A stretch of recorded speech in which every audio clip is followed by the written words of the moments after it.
our first year of being global. It's so great to finally arrive in Tokyo. Tokyo was a blast, but now it's time to go home. Brooklyn, New York, to check out Kinfolk. You don't like to see me when you see me iced out. Heating up the weather, catch a feeling how it's nice out. Why you mad though? Cause all I do is cash out. Too much sauce in the building with Kinfolk. My name is Jey Perie and I'm a creative director of Kinfolk. We are at Kinfolk 94 Wythe Avenue. Hello. Love this place. The store is like a restaurant with a small menu, which is my favorite thing. It's got all these like incredible jewels in it. Look at these, they're amazing. Bottle openers. Yeah, there must be 1,000 stories in this room. You guys are known for logos and graphics and super cool clothes. Can you do this on the front? That would be killer. We want to see what you're thinking for this collection. I'm excited about this one. What's the fabric on this? We went at the end with a cotton. This is one of my favorite pieces. Yeah. I would say this is probably very challenging. We tried to do it in years past, and they weren't able to produce it. We have our work cut out for us to see if we can push to make this happen. That's a first for you. You don't do a scarf, do you, on the main line? That's the first. Kinfolk forte is to translate the culture that we're into. Everything that we're into, we like to use fashion as a canvas and like through graphic and through little details express what we're about in clothing. Is that halal truck always there? The branding is very aggressive. Is that a graphic that you would put on a t-shirt? I mean, the whole menu on the t-shirt would be amazing. It would be amazing, right? There's inspiration everywhere, as you can see. Inspiration everywhere. How are you, sir? This one here, the gyro. Growing up in France in the 90s, New York was the mecca for culture. I would dream about living in New York all my youth. It feels home here now.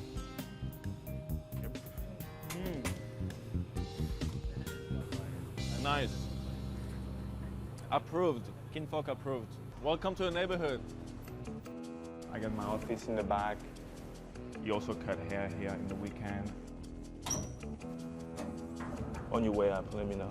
The branding and the graphic that we created for this Gap collaboration, it's American subculture, New York subculture from the 70s and early 80s. The whole world is passing through these streets. It's just part of a new New York. Fashion, the way we're doing it, is still very niche. Thank God we have a nightclub. Let me put it that way. We use nightlife as a vector for culture.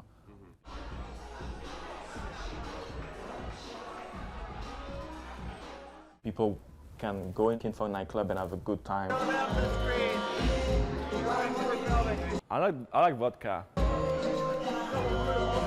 But music here. The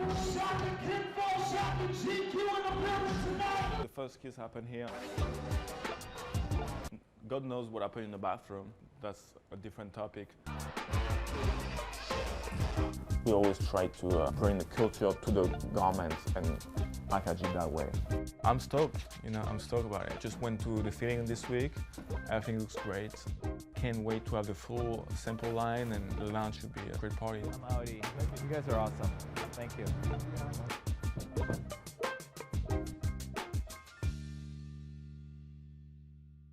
In the Root Studio in Brooklyn, and we're shooting for GQ Gap trifecta. A couple more, nice. Okay. How's this one? I love it.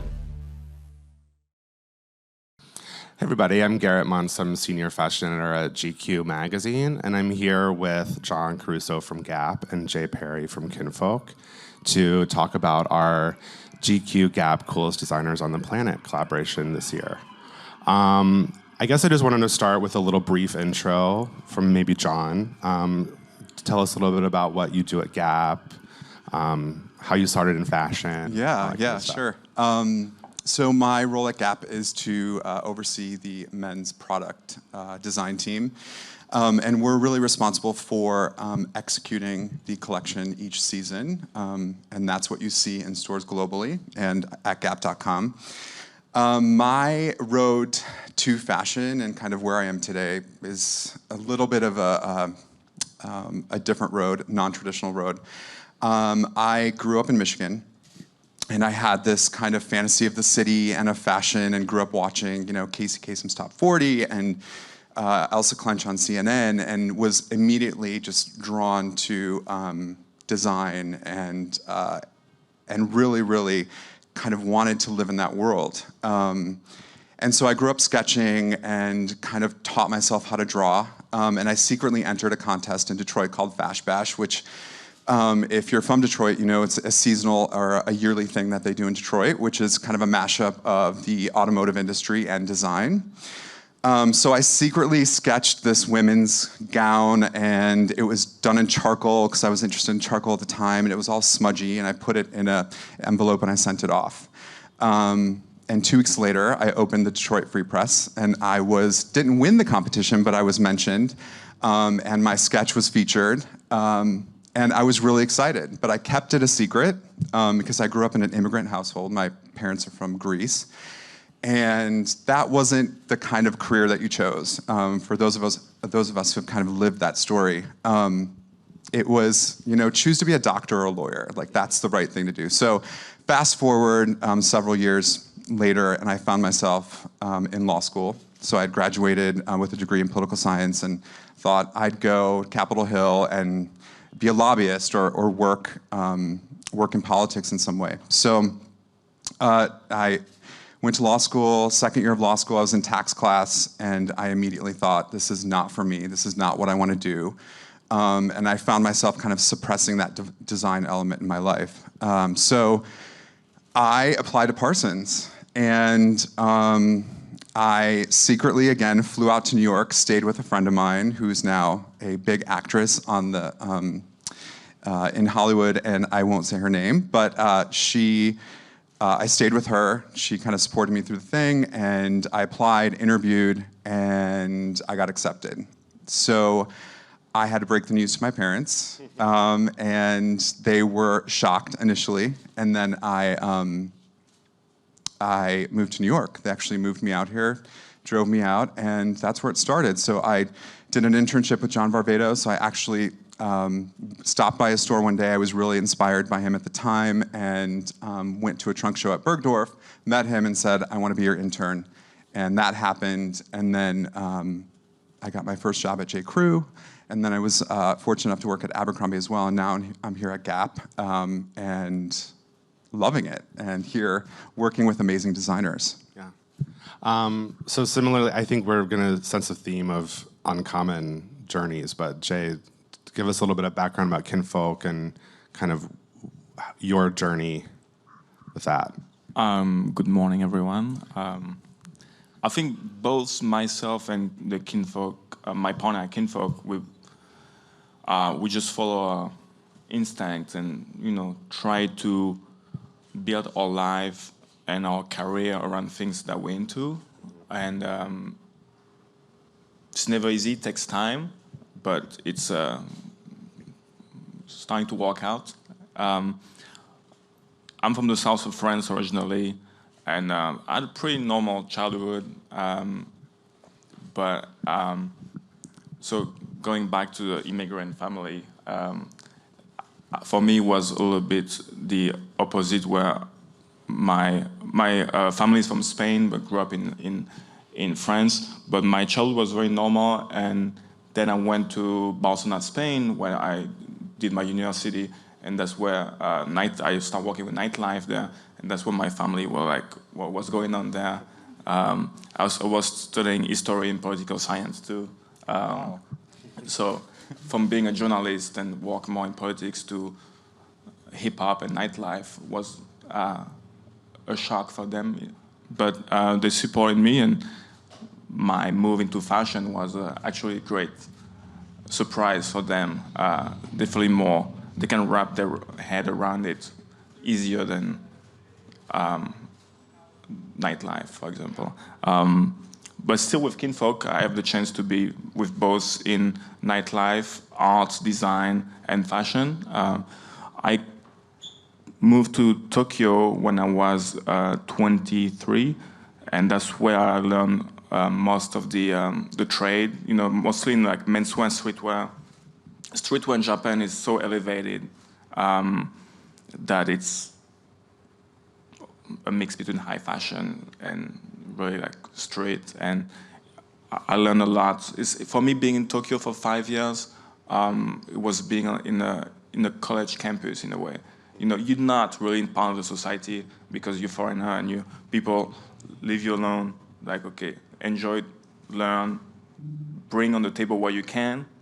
And, I did that for 5 years. And after a while, I was like, okay, I love what I've learned. I'm passionate about what I'm doing here. But I would love to go back to the real world in a way and to apply what I've learned, the mix of the south of France sensibility and the culture out there in the Mediterranean, what I learned in Tokyo, and mix it and do something about it in New York. So with that, I was friend with the Kinfolk guys in Tokyo when they opened the lounge and the bicycle program, and I helped them on press there. And when I moved to New York, they were signed the lease on the new space. They asked me to do a store and build their brand for them, and I was stoked to accept. And that was 5 years ago already. And the rest is history, huh? The rest is history. Yeah. So I know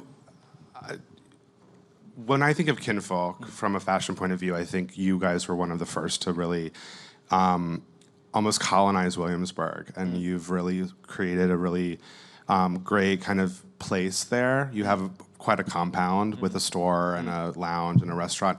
What was the thought process to really focus on Brooklyn before a lot of people were doing that?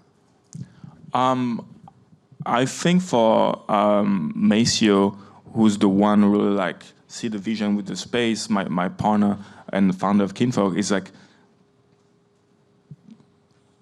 it's one of the only neighborhood in New York at that time that will offer you such a huge space for a good rent, And that was 2009 that he signed the lease for the first space, and it was before the Wise Hotel opened.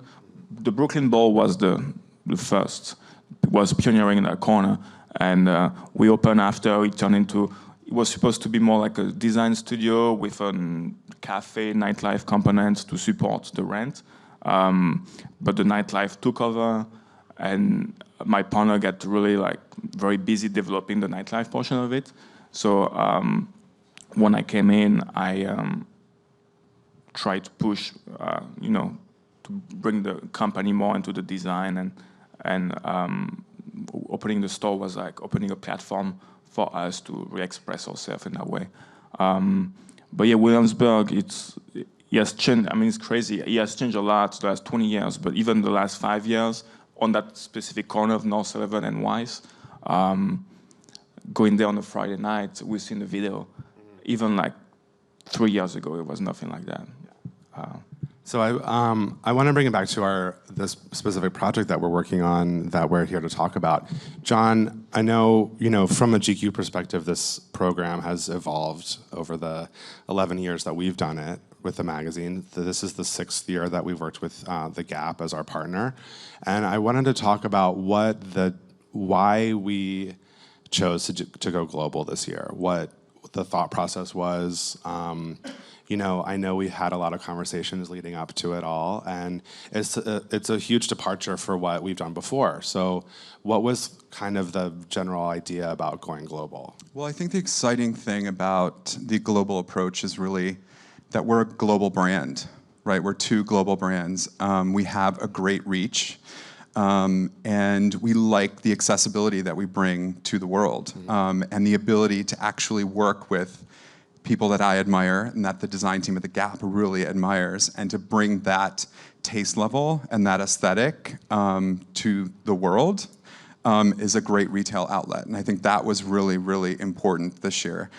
In addition to having global designers around the world, I think it was really important for us to have someone represented from the US as a US brand. And that was important to include Kinfolk in the collaboration this year. Yeah, I think that the conversations that we were having were we felt very strongly about not only celebrating global designers that we love, but really celebrating a New York or US-based brand that we love. And, right now Brooklyn is such a buzzword globally. And you guys really embody the design ethos, the creativeness of Brooklyn in general. So Jey, talk to me a little bit about, or talk to us a little bit about what the process was like this year. Like, I know you've done collaborations before, but what exactly makes this project different? I mean, the scale of it is the main difference also, because when you work with both the Gap and GQ, you're gonna reach a global audience, and even here in New York, in the US, and globally, you reach so much more people. So that's a very exciting thing for us, that I've been like doing cool thing in such a niche culture, to be exposed, to get recognition from two institutions like Gap and GQ. The process was great. You know, when you work with the Gap, you don't have to worry about the small thing that I have to worry about when I make my own collection. I'm sure the worry are still there, but they're not on me. But yeah, it's being able to work with a factory and talented designer and that pattern maker that can really take your vision and make it into a piece of garment. That's very exciting. That's not something we've been able to do in the past, because we're a small structure, or when we work with, we collaborate with other brands. Usually we take something they do very well and we add or twist to it. With this collaboration, we kind of start everything from scratch and create a new universe between our DNA and what Gap is, and Yeah. John, how is it different for you guys? Because I know it's, on the flip side, you guys have a very specific way of working that's very structured. Yeah. And so taking you guys out of that and working with a designer like Jey, who is used to doing something on kind of his own, and how is that different for you? Like, how do you see your role in this whole thing? Well, it gives you a lot more freedom, right? So I think, to Jay's point, like taking things, melding the two aesthetics together, right? There's a tendency when you're in it day in, day out, that everything's kind of right here, right? So when you're working with someone new and there's a new kind of point of view that comes in, it allows you to step back and really look at things through a different lens. And I think for me and the team, the design team, the exciting thing is that we're able to look at a new point of view, learn someone else's design process, which to me, learning is kind of key, right? And that's what keeps things really, really interesting. So when these guys walked in the building, I think we were all excited to meet them because, you know, we're admirers from afar. But given the moment that we're in with logo and the 90s and everything that we're kind of pushing at the Gap, and the fact that they came in with a Gap arch that they really, really loved, like there were things that drew them to the brand, it felt like a seamless kind of collaboration. And their love for color and the workwear, and then they add this edge in the mix, and that was kind of the moment it all kind of crystallized for us. So it's exciting to get to work with people and kind of step away from everything for a second and look at things through a different lens. Yeah. I think that one of the things that I love about the clothes that you guys created and we all kind of collaborated on is how it simultaneously feels very Kinfolk, and it also feels very Gap. Totally. And to your point about seamless collaboration, it's always great to see two, you know, people that kind of create something new. What are your favorite pieces in the collection? I know we haven't seen the collection except in some teaser images quite yet, but what are some of your favorite pieces that you guys did? I really like the football scarf, because it's something that seems so easy to make, but never been able to make it before the way I want it, and like having one perfectly executed with the Gap is great, and I know those of my friends all around the world will love that piece. The Bomber B10, I think it's just like a classic menswear piece that fits very well with New York in the fall. And I think we made some great trousers, you know, which are, for a small brand like us, you sell much more tops than trousers. So we don't invest too much in trousers, but like being able to really pick the fabric that we love and the silhouette that we love and go with it. It was great for us to do. I think the stadium scarf is one of my favorites. That was on my list. And the outerwear we made together is amazing. We have a fishtail, it's a 3-in-1. And that's a good example of the combination of like Gap's history and workwear, which we love. We love anything military related. It has a pop orange lining. You can wear it on its own. You can wear it together. It's pretty exceptional. But the use of color, I mean, in the collection, so it's neutral based, of course, but we have these pops of color that really, really kind of bring it to life. So, I personally really love all the graphics, and I think that was a really great thread throughout the whole collection. I know the graphics are traditionally very important for both Kinfolk and Gap. So can you talk a little bit about why those were important for this collection? I mean, as I explained in the video, is like really what I love about menswear and streetwear in general is to bring visual and graphic and culture and using fashion as a canvas to really like express ourselves. And on this collection, I work with Michael Carney from the Black Keys. I mean, he's the creative director of the Black Keys, and he's like for me, one of the best American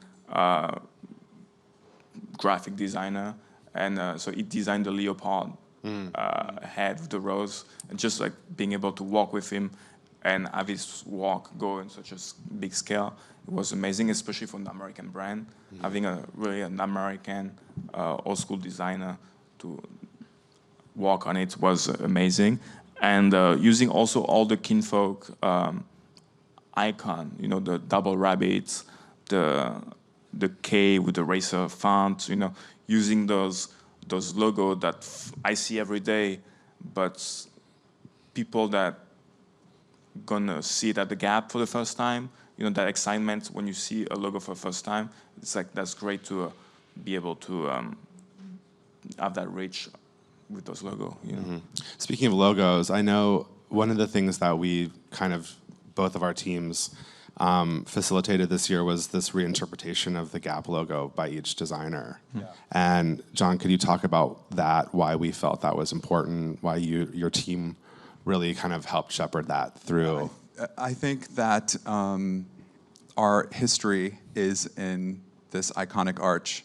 And from a trend perspective, given the 90s movement that is happening and our excitement around that, we've really been pushing different kind of creative levers in terms of execution and interpretation of that.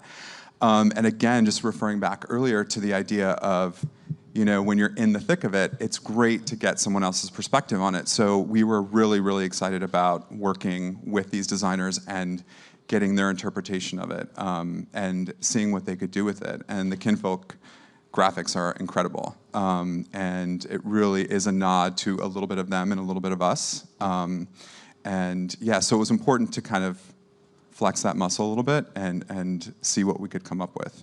Cool. Yeah. All right, well, I think we are about to go to questions from the audience. Good morning, or afternoon, I think now. When I was reading a little bit about this partnership and also hearing the two of you talk about it, it sounds like, you really have a very strong aesthetic. As somebody that spends quite a bit of time in Williamsburg, I totally see it coming through. And then when I think of Gap, I do really think of, and for me as a woman, the women's wear is definitely very much like workwear. And from what I've seen of the menswear, it is as well. They're two very different things. I guess my question is, with the melding of those two kind of experiences, what are some experiences that you're really excited for your consumers to come in and have when they're picking those clothing off the rack, coming in as somebody who every piece of clothing for me is it's an experience, and it sounds to me like for you all it is as well. Yeah, well, I think the emotional piece is really important, right? You make that purchase and you have an emotional connection to it.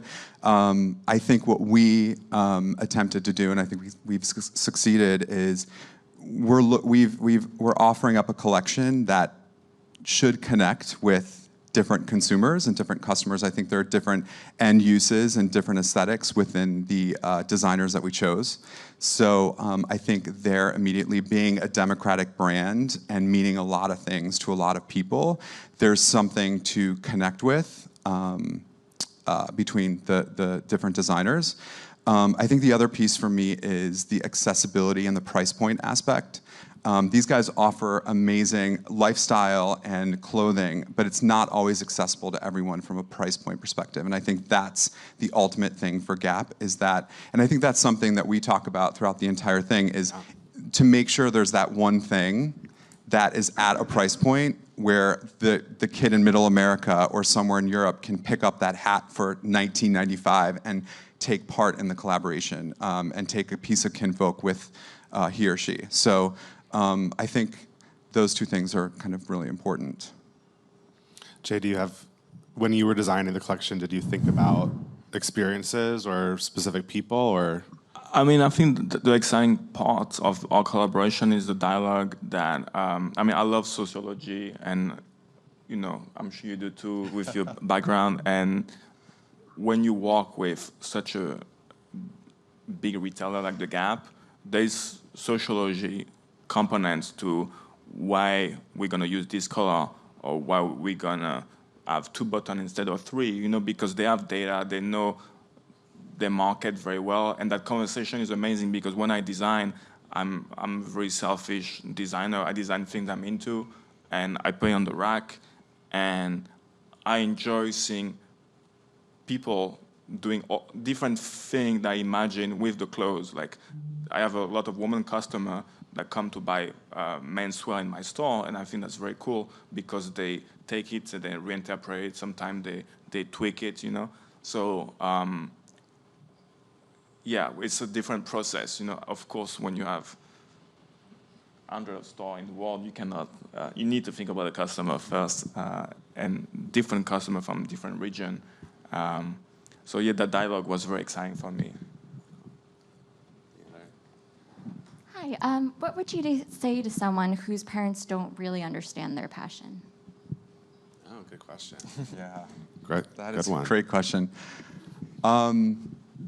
It took me a lot of courage to actually, I mean, get to the point where I was able to say, hey, look, I understand this is what you want from me, but this is what I want. And it takes a lot of conversations kind of leading up to it. I don't think there's a specific path to getting there. I know with my parents personally, I would drop a lot of hints. I would massage things. And when you're on the other side of it, you'll be really impressed with your parents and their understanding and support at the end of it. And to this day, I'm so like blown away by my parents when I say something about life, or I mean, they've come a long way. So I think it's hard to get to that point and actually say it, but once you say it, it's so much easier after that, and you'll be surprised at I think what the feedback is and what their reaction is to what you have to tell them. Yeah. I think most of their reaction usually come out of fear because they love us. And my case, I left my country when I was 19, so that distance really helped because I really did whatever I wanted, and I just had to be presentable when I go home and happy. So, you know, they saw the evolution, and I'm sure they were worried, but I didn't have to face the stress on the daily. But as long as you, I think, independent and healthy, and they see that you're happy, I think it's always going to be okay. You know? Yeah, it's true. Hey guys. So I don't know about you, but my closet is stuffed with things that I don't wear. And I'm wondering if you have any advice for somebody who loves fashion but maybe needs to simplify their wardrobe a little bit. Good one. Well, denim jacket, always, right? I think that's my go-to. I had to take mine off so we didn't look like twins. But that's probably the thing I wear every day. You've got to have a white T-shirt. That's important. I mean, it's when you live in a city like New York, it's one of the beauty of it is like you buy way more than when you live in a smaller town, but you also have access to resell, swipe, exchange, like do this flea market. Kinfolk do an amazing like menswear flea market that all of our creative friends comes and like sell their stuff, and usually you buy as much stuff that you sell, so it doesn't solve the problem, but it's the city offer you all those options. And when you grow older, usually you know yourself better, especially for men's, and you stick to few look and or not. That's the goal, but I fail every year. I'm a huge fan of multiples myself. I buy like 5 of the same piece. Anyway,